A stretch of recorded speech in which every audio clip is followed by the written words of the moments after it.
Hey football fans, and welcome to the Coordinator Project. In this video, we're looking at Andy Avalos, who was Oregon's defensive coordinator in 2020, but will be Boise State's head coach in 2021. But I'll be hitting coordinators from all over the country this offseason, so be sure to subscribe to the channel and ring the bell to get notified whenever a new breakdown posts. As a defensive play caller, Avalos fits very firmly within Boise State's long-established defensive tradition.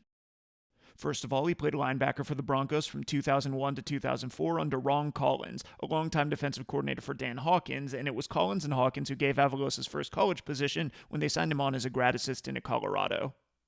Avalos' journey from grad assistant to play caller really took off in 2012, though, when Chris Peterson hired him to coach the D-line at Boise. Over the next 4 years, he served as a position coach, first under defensive coordinator Pete Kwiatkowski, who will be at Texas in 2021, and then under Marcel Yates. During this time, Avalos took on an active role in defensive game planning, and when Yates left to become the defensive coordinator at Arizona back in 2016, Avalos stepped right into his position at Boise. To understand the origins of Avalos' defense, it's important to understand Boise State's tendency to promote from within. Kwiatkowski was their defensive line coach before being promoted to DC in 2010. Yates coached defensive backs under Kwiatkowski before getting the DC job for himself, and as we've seen, Avalos was a position coach under both of those guys before taking over play calling in 2016.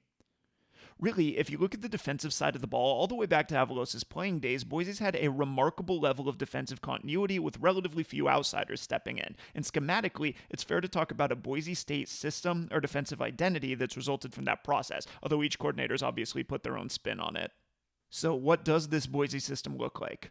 One of its hallmarks is that it uses a lot of hybrid players to get into a variety of defensive alignments, as we'll see by comparing two plays from the 2014 season when Marcel Yates was the defensive coordinator and Andy Avalos was his linebacker coach. The guy to watch here is this defensive end. That guy's number 8, Kamale Correa, who would go on to be a second-round pick in the 2016 draft. On this play, Boise's lined up in a straightforward 4-3 alignment, with 4 defensive linemen at the first level and 3 linebackers behind them. With a 4-man line like this, the defense is playing with 2 big interior linemen between the tackles and then putting their defensive ends outside on the edges, and that defensive end position is what Correa is playing here. On this play, we're seeing something different. Here the Broncos are playing a 3-4 alignment with 3 big interior linemen pinched between the offensive tackles, and then their edge support is going to come from these 2 outside linebackers who are playing at depth so that they can also be involved in pass coverage. The interesting thing here is that Boise's in the exact same personnel grouping in both looks, and Correa is the hybrid player that lets him switch back and forth between them.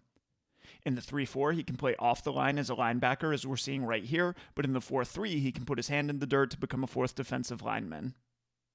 In Boise State's terminology, this kind of hybrid defensive end outside linebacker position is called the stud, and that position goes a long way in defining what these Boise coaches like to do. In fact, I've been able to trace this position at least as far back as the 2009 season when Justin Wilcox was the defensive coordinator and Pete Kwiatkowski was his D-line coach. But for you Boise fans out there, if you know of anything earlier, let me know in the comments below. I'd love to hear it.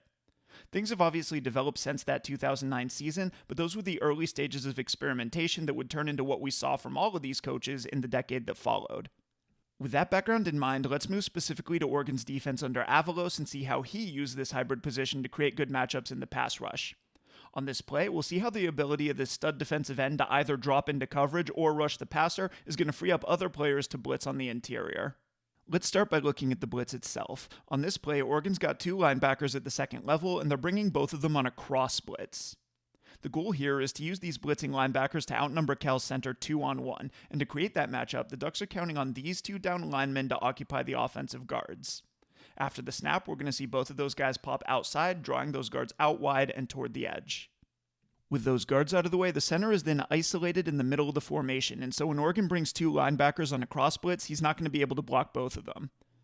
After the snap, we're going to see this linebacker going first and attacking the center, drawing his block, and from there, the other linebacker is just going to cross behind him. With the center blocking the first blitzer, and with the left guard watching the down lineman, a nice rush lane's going to open up right here for that second blitzer, and he's going to get a free lane to the quarterback unblocked.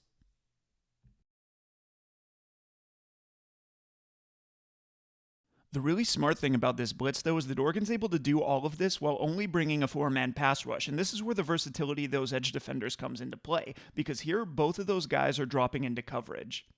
Down here at the bottom of the screen, this outside linebacker is going to hold up and prepare to cover the running back if he releases out into the flat. Up here to the opposite side, this stand-up end is dropping into the middle of the formation, and that lets him replace the blitzing linebackers and rob any potential crossing routes or hot throws that might try to attack that void created by the blitzers. When you can use your edge defenders in coverage like this, it frees up your second level defenders to blitz from the middle of the formation, allowing the Ducks to create that 2-on-1 matchup that we saw against Cal's center. On this play from the USC game, we're going to flip this and see how the threat of an inside blitz from those linebackers on the interior can in turn help to create one-on-one matchups for those edge defenders on the outside. On this play, we see that this player is again lined up as a stand-up end, and when he did this on the last play, it's because he was dropping into coverage to rob checkdowns and crossers in the middle of the field. On this play, though, Oregon's switching things up. Here they're going to fake a blitz with those two linebackers, but both of those guys are then going to drop to spy the quarterback, and from that position, they'll be the ones that are taking away those throws in the middle of the field. With those linebackers taking away that part of the field in coverage, Oregon's ends are able to get involved in the pass rush. USC's in a man pass protection here, and so this means that their 5 offensive linemen will be responsible for Oregon's 3 first-level defenders, as well as the 2 most dangerous blitz threats, who will be the linebackers on this play. In terms of assignment, the offensive guards in the center will be in a 3-on-3 matchup with those linebackers in the nose tackle in the middle of the field, and this is then going to leave the offensive tackles manned up with those defensive ends on the edge. After the snap, when those linebackers fake their blitz, we can see that they're able to hold those offensive guards inside just as planned, and this prevents them from working outside to help the offensive tackles. With no help coming from this guard on the inside, the defensive end's able to beat his man with an inside move to get first pressure on the quarterback, forcing him to scramble until those floating linebackers in the middle of the formation can get to him in pursuit. The other place where Avalos' defense really stands out, even within the Boise coaching tree, is in the multiplicity and philosophy of his coverage package, even as he showed a strong preference for one specific type of coverage family. Starting with the broad details, by my count, Oregon played a single high coverage on 82% of their snaps in the games that I broke down against Cal and USC. I've talked about the philosophical reasons for playing single high in my ASU video, so if you're interested in that, you can check out the link at the upper right hand corner of this video, but for this current discussion, the quick version is that when you play with just one safety deep, you're able to bring your other safety down into underneath coverage, which ultimately lets you get another defender into the box against the run. While Arizona State and Oregon were both big single high teams in 2020, Avalos' defense separated itself by being a lot more multiple. While Arizona State technically ran many of the same coverages that Oregon did, the Ducks mixed up their looks a lot more, giving them a much more even balance of man and zone coverages and a much higher blitz percentage, along with a few safety rotations that the Sun Devils didn't show. So, with that multiplicity in mind, let's take a look at how many different ways Avalos could run a single high coverage. To start off, on this play, we're seeing a basic cover 1 with a strong side rotation. Cover 1's a man coverage, and so all of these defensive backs are going to be locked onto their receivers no matter where they go, while one safety plays in the deep middle of the field to defend the post. Earlier I mentioned that this version of cover 1 shows a strong side rotation, and what I mean by that is that Oregon's spinning their strong safety down into man coverage over Cal's slot receiver, while their weak safety rotates back to play in the deep middle of the field. With a safety covering that slot receiver, Oregon's nickelback is then lined up as a box defender to the weak side, where he's actually setting the edge and potentially taking on lead blockers, making him one of those hybrid players that the Boise coaches love, where he's halfway between a defensive back and an outside linebacker. On this play, Cal's in the exact same offensive formation, and Oregon's again running cover 1, that man coverage with a single high safety, but this time they're running it with a weak side rotation. So, on this play, their strong safety is going to be the guy playing in the deep middle of the field, while their weak safety spins down into the box as a run defender. The nickelback then is split out wide to cover the slot receiver that had been covered by a safety on the previous play, and in a sense, the nickelback and the safeties have all swapped responsibilities. What this means is that each of those players has to be able to fulfill a variety of roles both in terms of coverage and in terms of the run fit. Here, we're going to see how Oregon's variety of adjustments and alignments in the front can lead to more complexity for their secondary. Unlike the Cal plays that we just saw, on this play, USC's got an H-back offset to the strong side of the formation, and from that alignment, he's a threat to release around the edge where he might be able to outflank Oregon's front defenders and seal them off to the inside. To combat this, the Ducks are bumping a linebacker up onto the line of scrimmage and outside of him in order to set the edge and force everything back inside to his pursuit. The front, therefore, is adjusting to the threat presented by USC's formation.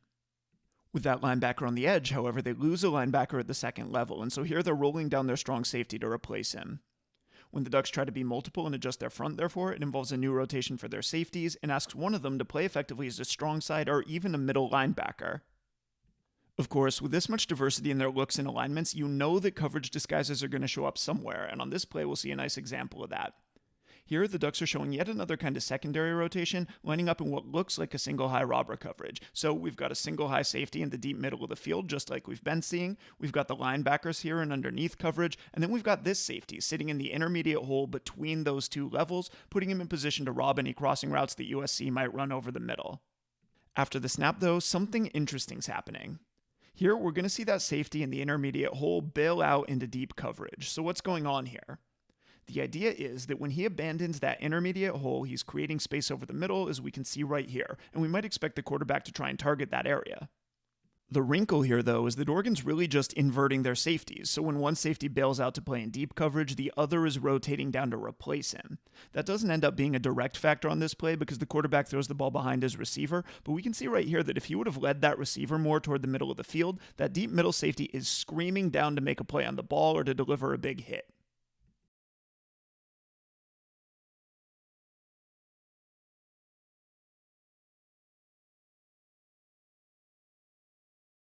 And really, these are just some of the ways that Avalos plays coverage. Even within the single high family, he's still got 8-man coverages, blitz coverages, additional zone rotations, and on top of that, he does have some split safety coverages in the playbook. So whenever you have this much volume in your playbook, the big question is always going to be, can your players learn it all well enough to play fast? And for the most part, I think that Oregon's coverage unit did a nice job of keeping this all together, and that is a testament to how Avalos teaches his system. But there are some places where the wires get crossed, and they can end up giving up a big gain, as we're going to see right here.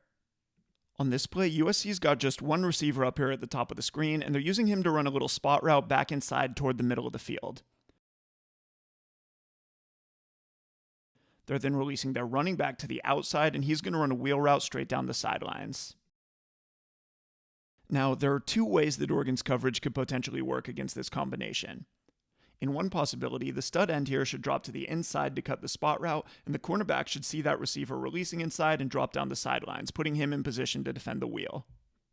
The other option is that Oregon could be playing man to this side, and so the cornerback in that case would be locked onto this receiver. If that is the case, then the stud here would need to carry the running back out into the flat and down the sidelines on the wheel route, but instead the cornerback chases the wide receiver on the spot, the stud sits inside to cut that same route, and nobody takes the running back who gets a big gain down the sidelines.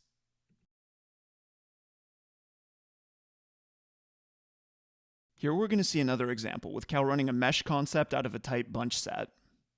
After the snap, we see that up here at the top of the screen, both of these defenders are running with the shallow cross that's working from top to bottom, and neither of them is sitting and waiting for a threat coming back in the opposite direction. As a result, the wide receiver working from the bottom to the top of the screen is able to outflank them both for a nice gain.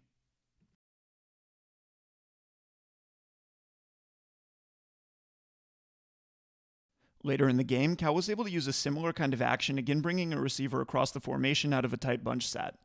The Bears make this a little bit tricky by throwing a play-action fake at these linebackers here in the middle of the formation, but regardless, the Ducks again fail to get a defender on this crosser.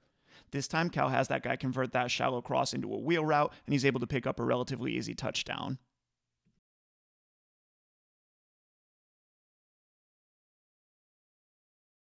Remember that all of these different secondary rotations ask these coverage players to fit into different parts of the defense in both the passing game and in the run fit.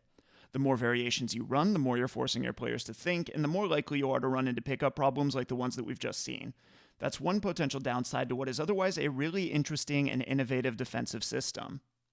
Alright, that's it for this video. If you enjoyed it, you might consider hitting the thumbs up button down below to like it. The more likes, the more YouTube will recommend these videos to other people, so it really does help to support the channel. Also, if there's a coordinator that you want to see on here, let me know in the comments and I'll see what I can do. Otherwise, be sure to subscribe and hit the bell to get notified whenever a new breakdown goes up, and I'll see you here next time.